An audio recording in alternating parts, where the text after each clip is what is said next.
So, what I love about simplicity is, we talk about being inclusive, and that is a code word for a lot of people for inclusivity, for LGBTQ plus people. But inclusivity means, and affirming means, that we affirm every human where that human is on the spectrum of humanity at this moment. Amen? Amen. Rich or poor, or whatever spectrum of socioeconomic background you find yourself. Right? Gay or straight, or whatever spectrum of sexuality you find yourself. Male, female, or whatever spectrum of gender you find yourself. Happy, sad, whatever spectrum you find yourself. Joyous, depressed, hopeful, hopeless, or wherever you find yourself on the spectrum in between these things. We are not dualistic, binary beings. We have many different intersections that happen to our souls at any given moment. Amen? And so what we are inclusive of is there are people here this morning that are at a high excitement and joyous moment of your life. And we rejoice with you. And there are those who can barely contain the sorrow and the weeping, and we weep with you. Are you with me? It's not wrong to be happy in the sight of sorrow, and it is not wrong to be sorrowful in the sight of great rejoicing. Are you with me?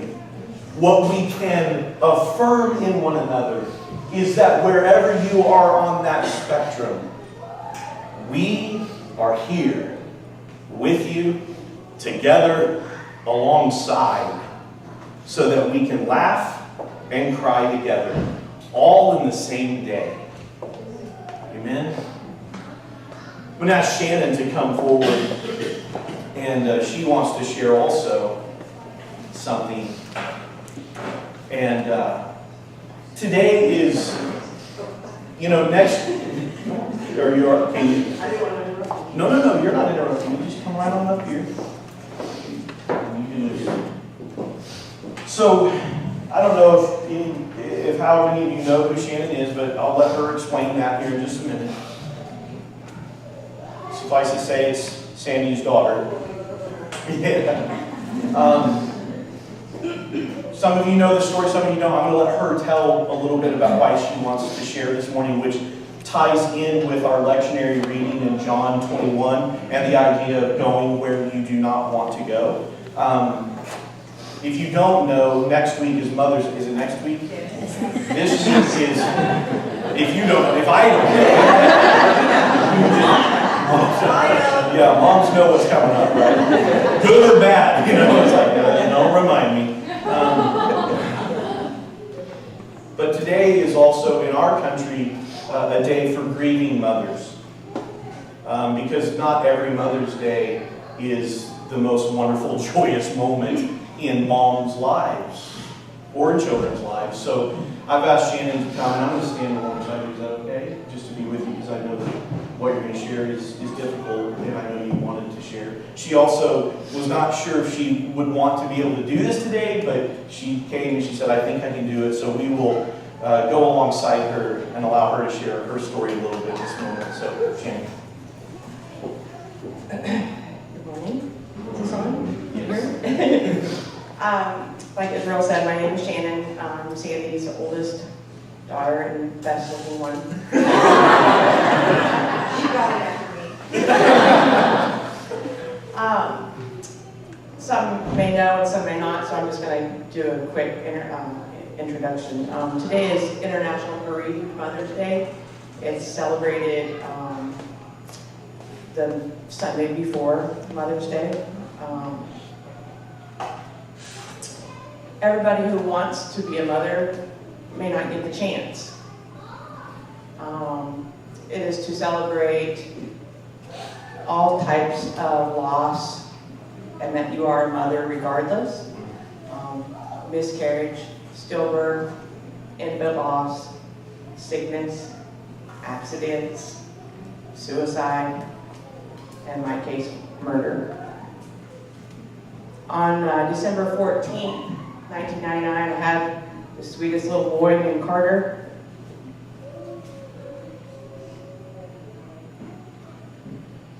I have 3 daughters and 1 son.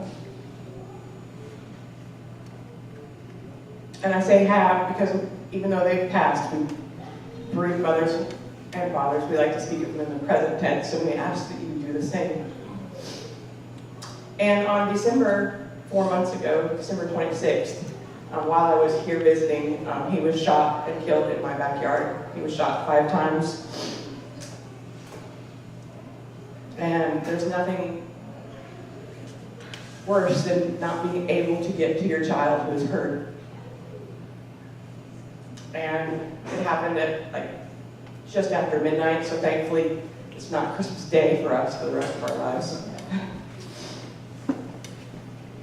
There's a lie that we tell ourselves as parents that we can keep them safe, that we can keep them from harm, that we can keep them from whatever bad decisions they're going to do, they're going to make.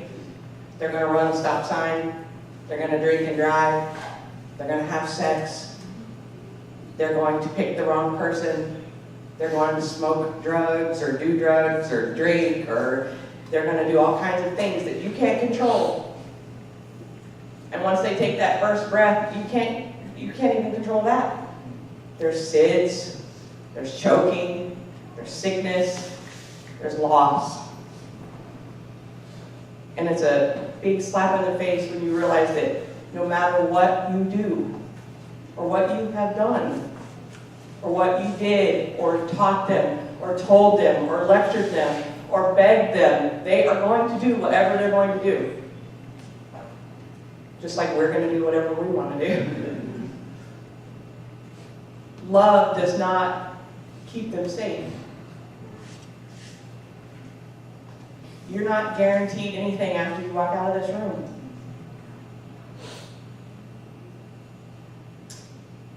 About a year before my son was killed, he told us that he was gay. Completely unrelated to murder and gay. It didn't go over so well, simply because of the way he told us, not just because he was stealing and hiding.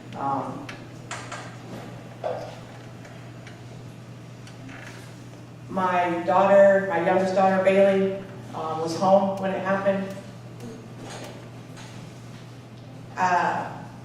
Thankfully, I was not.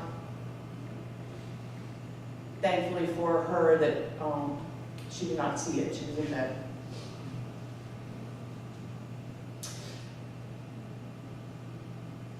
The frailty of life is just a breath.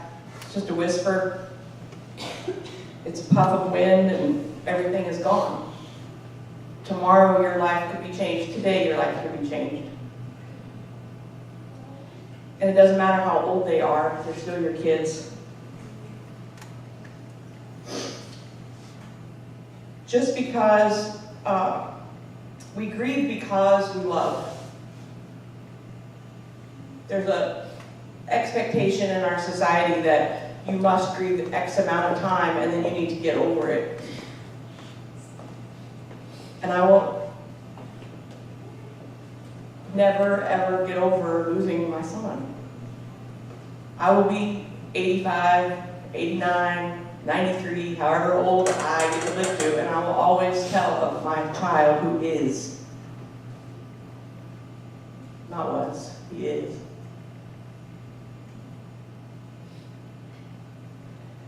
We can only manage our grief.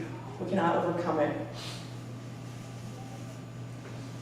when you are faced with this, with somebody that you meet, because there's loss all around, please don't say stupid things. At least you. That's not a good way to start a sentence. Well, at least you didn't get pregnant. That's not a good. At least you had him for 19 years. At least he lived his authentic self the last year. I've heard that one.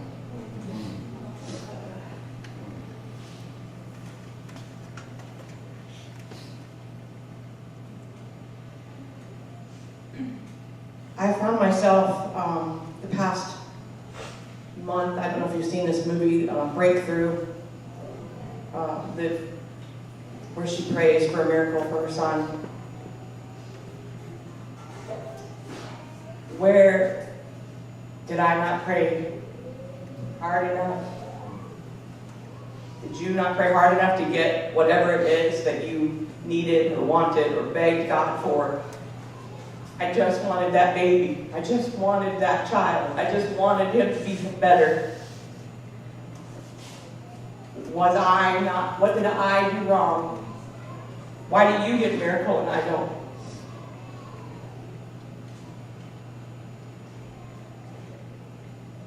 And no, it's only been 4 months. Feels like 4 lifetimes.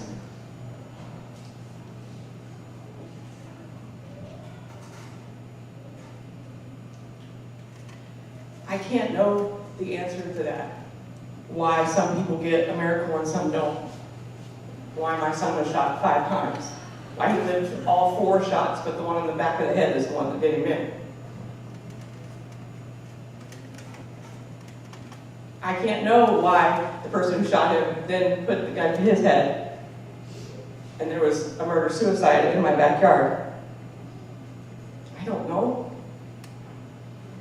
But I know I talk to Carter. I hear him. I feel him. And we want you, this is what you can do. We want you to. You're not going to make me sad. You can't make me any sadder than I already am. If somebody is going through a loss, or they've gone through a loss, even if it's 50 years ago, oh, you had a daughter? Tell me about her. What was her name? Oh, your son? Tell me about him. What did his laugh sound like? We want you to know that they're still around us. We want them to be remembered. And I think that's the grieving mother's greatest fear in all my readings, is that their child is going to be forgotten. You're not going to make me sad by saying Carter. Somebody posted on my Facebook just randomly one day, I remember Carter. And they just put a little picture and I was like, thank you. Literally, that's all I need. I just want somebody to remember him because I always will. Even if your child was 3 days, 3 months, 30.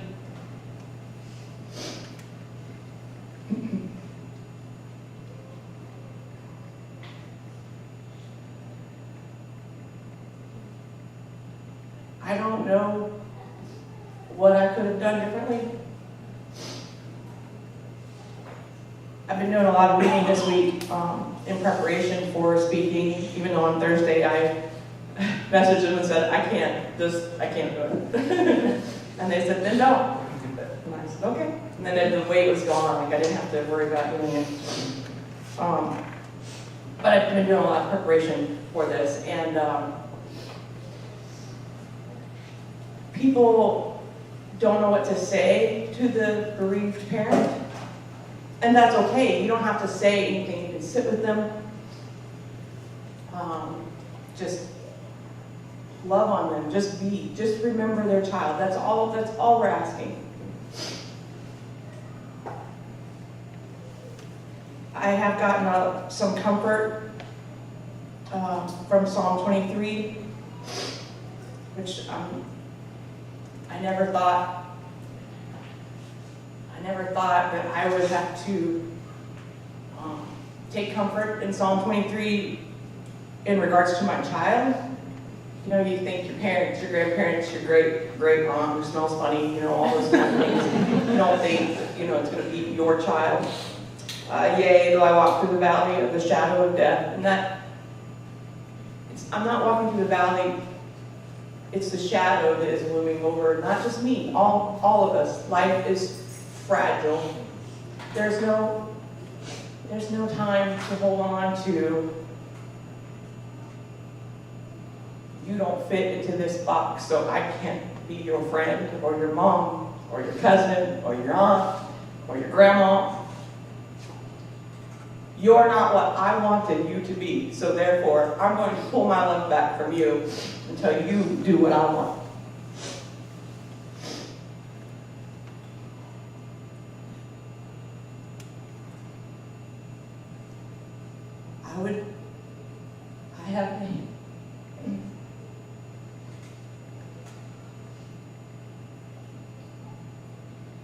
I have hated a lot of people in the course of my lifetime, and I'm sure you have too. And I would never want this for them.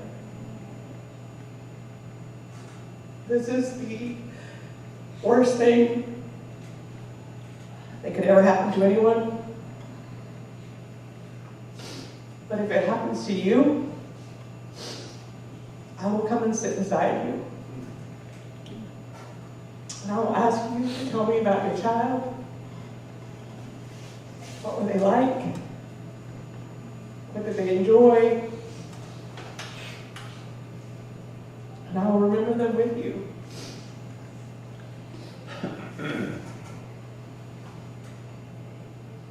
And that's all that bereaved parents want, is their child to be remembered. There's one little analogy I'm going to close with that has really helped me.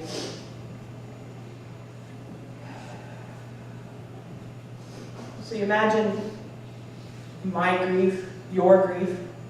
It doesn't have to be direct for a child loss, any grief, as a ping pong ball. And right now, I am the size of a shot glass, and that ping pong ball is completely filling that glass. And I'm going to grow, and I'm going to be a juice glass. And the ping pong ball is just going to come in. And then I'm going to be a coffee mug, a little bit bigger. And then I'll be a water glass. The ping pong ball is not going to change. My grief is not going to get smaller because I get older, or I get closer to God, or I move forward on my trajectory, or it is such and such anniversary. If you lost a child 35 years ago, it's still the same size as it is for me 4 months ago. The ping pong ball, the grief, is not going to change, but I'm going to grow around it. And hopefully one day I'll be like one of those big giant mugs that you get at the gas station. I'll be this little ping pong, Carter-sized ping pong ball in there.